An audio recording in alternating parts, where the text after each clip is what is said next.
पास गाड़ी आई है अल्टो 2009 का मॉडल है और गाड़ी टो होकर के आई है। गाड़ी कंडीशन कुछ इस तरह से है। इसको पहले हम देखेंगे गाड़ी को स्टार्ट करने का प्रोसीजर क्या है, तरीका क्या है। तो अपना फंडा जो है पहले की तरह ही है, पहले चाबी इन किए और इग्निशन को ऑन किए।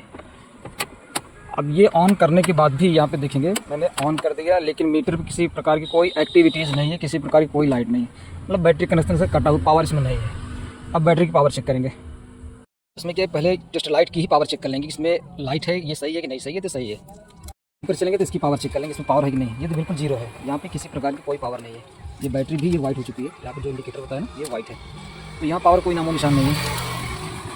और एडिशनल पावर मैंने लगा दी है और ये लाइट यहाँ पे जलना शुरू हो गई है। 30 एम्पीयर का फ्यूज है, इनका चेक कर लेंगे। करेक्ट यहाँ पे लाइट आ रही है, फ्यूज भी ओके हैं ये सब, लेकिन रिले वाले पॉइंट पे यहाँ फ्यूज यहाँ पे अभी भी सप्लाई नहीं आ रही है।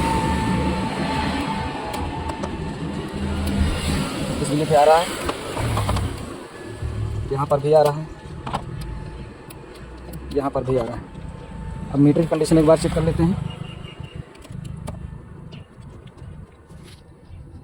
मीटर को ऑन किया लेकिन फिर भी लाइट यहाँ पे कुछ नहीं है, तो आगे चेक करते हैं ये काम करते करते बिगड़ा है या फिर बिगड़ा हुआ पहले था।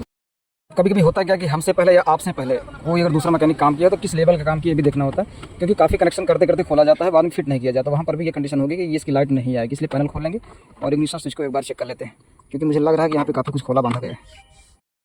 अब ये कवर बाहर कर देंगे और यहाँ पर ये जो तेल लगाया गया है ना, ये इससे लग रहा है कि इसमें काम किया गया है, क्योंकि जब काम नहीं होता है ना तो इंसान तेल ही लगाता है, वो चाहे गाड़ी हो और चाहे किसी इंसान को। जितना मैं चेक कर रहा हूँ ये सारे फ्यूज ओके हैं, फिर भी मीटर पे लाइट नहीं आ रही। ये मुझे काफ़ी परेशान कर रहा है। मीटर पे कोई भी लाइट ना तो पावर की, इसमें पावर स्टीयरिंग की आ रही है और ना ही बैटरी की लाइट है, नहीं ऑयल प्रेशर की, नहीं टेम्परेचर की। तो ये तो ऑयल प्रेशर और इसका बैटरी का तो आना चाहिए। ये सारे फ्यूज ओके हैं और मैं एक बार आपको चेक करके दिखा देता हूँ।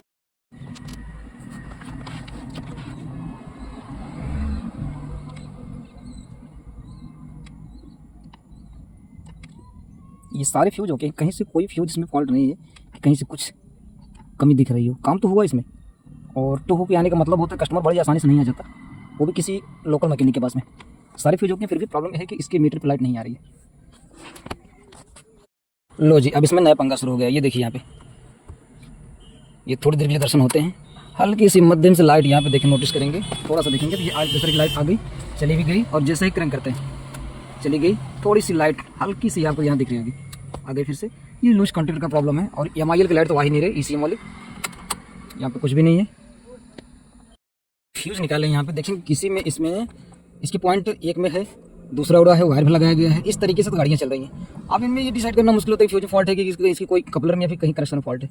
इस तरीके से होता है, काफ़ी जुगाड़ू काम से हुआ है। ठीक है, करते हैं एक बाई एक, और ये सारे फ्यूज मैंने रखे हैं और जिस जगह जो लगना चाहिए उसको फिर करते हैं।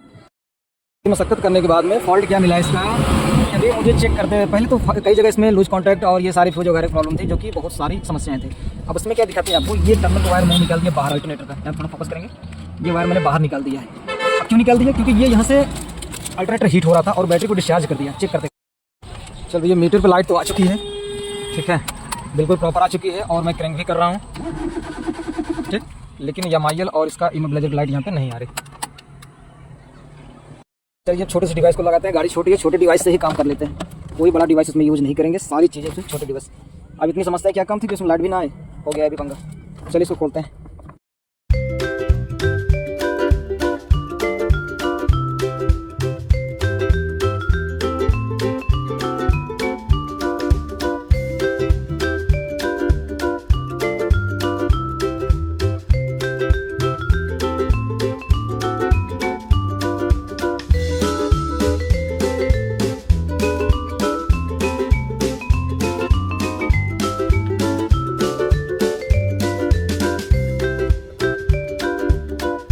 इसका कम्युनिकेशन अगर फेल हो गया है मशीन से, स्कैनर से, तो जाहिर सी बात है कि इसका ECM ही फॉल्ट होना चाहिए, क्योंकि इसमें इतने सारे मैकेनिक लग चुके हैं, वो बिल्कुल नहीं छोड़ें कहीं से कोई वायर उसी डिफीट हो। फिलहाल कनेक्शन एक बार टेम्परेरी चेक करें, उसके बाद ECM को ही रिप्लेस करते हैं। ये ECM को मैं कर देता हूँ रिप्लेस, ठीक है। एक कपलर 2 और ये तीसरा वाला भी 79G, और अंदर जो लगाया गया है वो भी 79G। स्टिकर आपको दिख रहा होगा यहाँ से। तो ECM को रिप्लेस कर दिया और ये लटका हुआ गया है। इग्निशन को ऑन करेंगे, फ्यूल पंप चल के बंद भी हो गया है, MIL लाइट आ गई है, सिक्योरिटी लाइट ब्लिंक करना शुरू कर दिया। किसी बड़े स्कैनर, किसी बड़ी मशीन का काम नहीं यहाँ पे।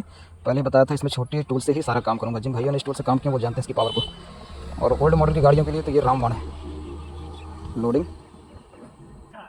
Initialising, authorizing, pin calculator, no, immobilizer, select from vehicle, vehicle में ही जाएंगे।